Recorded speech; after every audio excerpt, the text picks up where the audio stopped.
से चाहा है तो वो इंसान जरूर लौट कर आएगा और आपके पैरों पर गिरकर माफी मांगेगा। आज आप मुझसे इस चीज को लिखवा लो कि जिस भी इंसान को आपने दिल से चाहा है ना, वो जरूर से जरूर आएगा ही आएगा। और ऐसे नहीं आएगा बहुत तड़पता हुआ, बिलखता हुआ, रोता हुआ, बहुत ऐसे झटपटाता हुआ आएगा। पूछो क्यों? क्योंकि कर्मा उसको आपके पैरों पे गिरा देगा। पहले ऐसा समझते ऐसा होता क्यों है? जब आपने किसी को बहुत प्यार किया और वो इंसान सामने से आपको वैल्यू नहीं कर रहा और चला गया, छोड़ दिया, चलो थर्ड पर्सन के साथ चला गया, चलो उसने पता नहीं क्या क्या कर लिया, ठीक है, उसने बहुत सारी गलतियां की, उसने आपको कुछ समझा ही नहीं, इस वजह से वो आपको छोड़ के चला गया, फॉर ग्रांटेड लिया था। पहले इस चीज को एक्सेप्ट करो। अब लिया क्यों? सबसे बड़ा रीजन है वाई। क्यों लिया? क्योंकि भाई आपने उसको इतना दिखा दिया कि भाई मैं तेरे बिना नहीं रह सकता, या ना मैं तेरे बिना नहीं रह सकती। तू ही देवता, तू ही परमेश्वर, तू ही अल्लाह, तू ही सब, तू ही महादेव, तू ही सब, तू ही तू, ठीक है। तेरे तू नहीं होगा ना अगर, तो मैं मर जाऊंगी। सच में लोग ऐसे ऐसे बातें बोलते हैं कि अगर कल को तू मेरी लाइफ में नहीं हुआ तो मैं मर जाऊंगी। लाइक सीरियसली, कि किसी के चले जाने से हमें इतना फर्क पड़ता है कि हमारे मुंह से ये वर्ड निकल रहा है कि भाई तू नहीं रहा तो मैं चली जाऊंगी। तो आप किस लेवल के गिर चुके हो? जिस इंसान के अंदर सेल्फ रिस्पेक्ट की कमी होती है ना, जो खुद से प्यार नहीं करता, जो अपने आप को कुछ समझता ही नहीं, उसकी वर्डिंग सबसे पहले यही होती है कि अगर तू चला गया ना तो मैं रह नहीं पाऊंगी। वाई? क्यों? ये सवाल पहले अपने आप से पूछो, क्यों? आपने उस इंसान को यहां कर दिया, आपकी एनर्जी यहां, तो कैसे मैच होगी vibration? Law of attraction, manifestation, जितनी भी चीजें हम सीखते हैं या जो भी चीज सच में रियल लाइफ में एक्सपीरियंस होती है, वो कैसे होती है? जब उस लेवल पे अगर चीजें यहाँ है तो कैसे मैच होगी? यहाँ से बैलेंस होकर चीजें ही तो चलेगी ना। उस इंसान ने अपनी सोच पे काम किया हुआ है, उस इंसान ने आपके सबकॉन्शियस माइंड के साथ खेला, उसने अपना ऐसा ओरा आपके सामने क्रिएट किया कि आप चाह कर भी पिघल गए। आपने ऐसे शो किया कि अगर तू नहीं है ना तो मैं नहीं हूं, ठीक है। तो उस इंसान को लगा ठीक है, मैं चाहे कुछ भी करूं, ये तो मेरे पीछे है ही, मैं मार डालूं, मैं पीठ पीछे उसको कंजर, क्या कहते हैं वो, क्या डायलॉग है, कंजर घोप दूं, जो भी वटेवर, कुछ भी करूं, ये तो है ही, एक फॉर ग्रांटेड, ये तो है ही। आप खुद सोच कर देखो, कोई इंसान आपसे बहुत प्यार करता है, स्टार्टिंग में आपको बहुत मजा आएगा। अब वो इंसान ऑल द टाइम आपके लिए अवेलेबल है, कहीं ना कहीं आपके माइंड में भी ये चीज आएगी कि यार ये तो है ही, मेरे पीछे ही है, मैं एक फोन करूंगी फिर उठ जाएगी।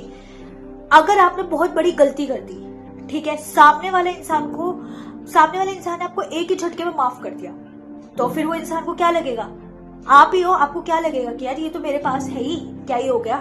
फिर आप फिर और सोचोगे कि और क्या करूं। एक्चुअल में क्या होता है, ये ह्यूमन नेचर होता है, हमारे अंदर ये चीजें आ जाती है कि यार क्या है, मैं इससे बोर हो गई, क्या है यार ये, क्या मेरी वाइब मैच नहीं होती। लोग ऐसे बोलते हैं कि ये मेरे टाइप का नहीं है, या फिर मेरी वाइब मैच नहीं हो रही। क्यों भाई? जब आपने बात की तब वाइब मैच हो रही थी, तब फैमिली नहीं थी, तब फैमिली इशू नहीं था, तब कास्ट नहीं थी, तब वो सारी चीजें इसलिए नहीं थी क्योंकि आप नए थे, आपकी वाइब्रेशन बहुत हाई, सामने वाले इंसान की वाइब्रेशन उससे भी हाई, ठीक है, दोनों चीजें बैलेंस में चल रही थी। धीरे धीरे एक इंसान यहाँ, सामने वाला यहाँ, तो फिर होना ही था, ठीक है। वो आगे आप पीछे, वो आगे और आप पीछे।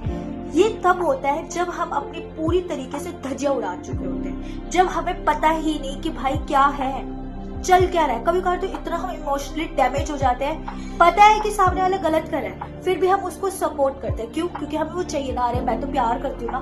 फिर एक्चुअल में हमारी यही वर्डिंग आती है, मैं तो तुझसे प्यार करती हूँ, मैं कैसे रहूंगी? नहीं, रुको, आज ही स्टॉप हो जाओ। सच में चाहते हो ना कि कर्मा उसे लेकर आए, अपने आंसू पूछो। सबसे पहले अपने मेंटल हेल्थ पे काम करो। जितना ज्यादा आपके पास कामनेस रहेगी, जितना ज्यादा आप शांत रहोगे ना, जितना ज्यादा आपका माइंड शांत रहेगा, उसको माफ कर दो, पूरी तरीके से माफ कर दो। माफ करने का मतलब यहाँ पर मेरा ये नहीं है कि आप जो कुछ भी उसने गलत किया आप उसको भूल जाओ, नहीं। माफ इसलिए करना है क्योंकि जो आपके अंदर की चिड़चिड़ाहट होती है ना, जब तक वो बाहर नहीं निकलेगी तब तक वो इंसान आपके अंदर रहेगा। अगर वो एग्रेशन के रूप में, अगर वो गुस्से के उसमें है, तो वो रहेगा, वो चिड़चिड़ाहट रहेगी। सोचो, जब एक इंसान खुद ही अपने आप में चल रहा है, अपने आप में भूल रहा है, अपने आप में ही सारी चीजें कर रहा है, तो डेफिनेटली सामने वाले इंसान के पास वो चीजें जा नहीं रही है ना।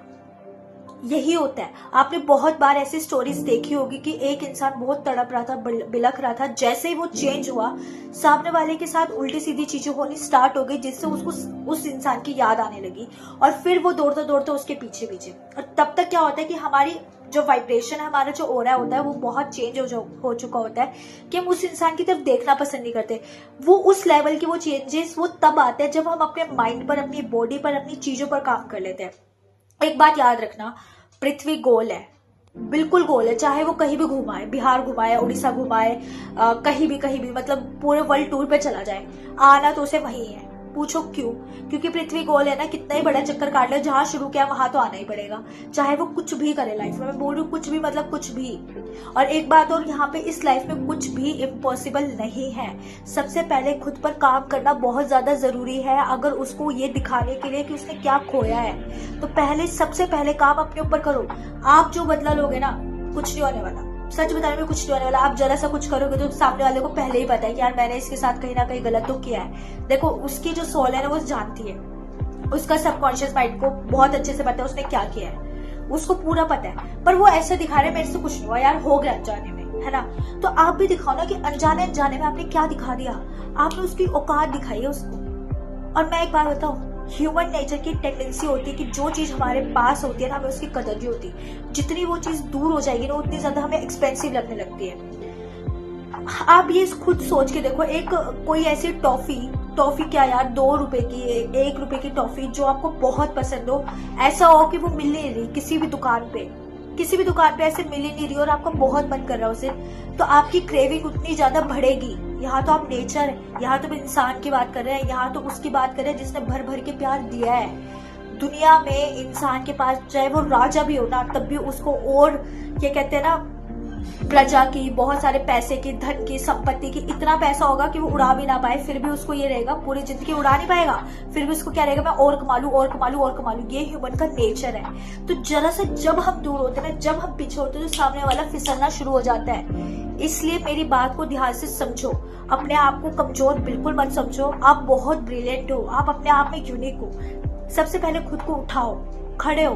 अपने अस्त्र शस्त्र आपका दिमाग है, इसको शांत रखो पूरी तरीके से। जो बदले की भावना है ना, इसको निकाल दो। कुछ नहीं है, फिर कर्मा इसका ऐसा बदलेगा, सच में वो पैरों में गिरेगा। आप उससे लिख कर ले लो, आप इसी वीडियो के नीचे कमेंट करके जाना कि हाँ ये हुआ है।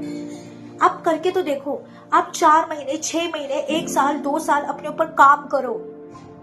याद रहे, जितना पुरानी चीजें होती है ना, वो उतनी ज्यादा इफेक्टिव होती है। और इस बात को अपने दिमाग से निकाल देना कि यार सामने वाले को कोई फर्क नहीं पड़ता। पढ़ने का मौका दो। और वो पढ़ने का मौका कैसे मिलता है? जब हम चेंज होते हैं। खुद की थाली में चाहे घी वाली रोटियां हो, अगर सामने वाले की उसमें 1 रोटी फालतू है ना, या 1 रोटी कम है, उसमें थोड़ा सा घी एक्स्ट्रा ही लगा है, तो हमें वो रोटी चाहिए होगी, चाहे हमारे पास 2 रोटियां हो। समझो बात को। अपनी थाली में क्या, किसी को कुछ नहीं पड़ा, दूसरे वाले की थाली में क्या है, यही है आज का जमाना। तो इस दौर को जीतना है हमें, समझ रहे हो? तो इसलिए अपने आप को उठाओ, आंसू पोछो। कोई नहीं आएगा चुप कराने, किसी को कुछ नहीं पड़ा है। पहले खुद को बनाओ इस लेवल का कि अब बात तू बेटे, अब बताओ तुझे। पहले खुद पे काम करो ना, तभी होगी, तभी आती है पावर। ये विल पावर को जगाओ नहीं। ये क्या रोना धोना, कुछ नहीं होगा इससे, ठीक है? तो अपना ढेर सारा ध्यान रखो, अपनी मेंटल हेल्थ को प्रायोरिटी दो, ठीक है? मिलते हैं नेक्स्ट वीडियो में। Bye bye.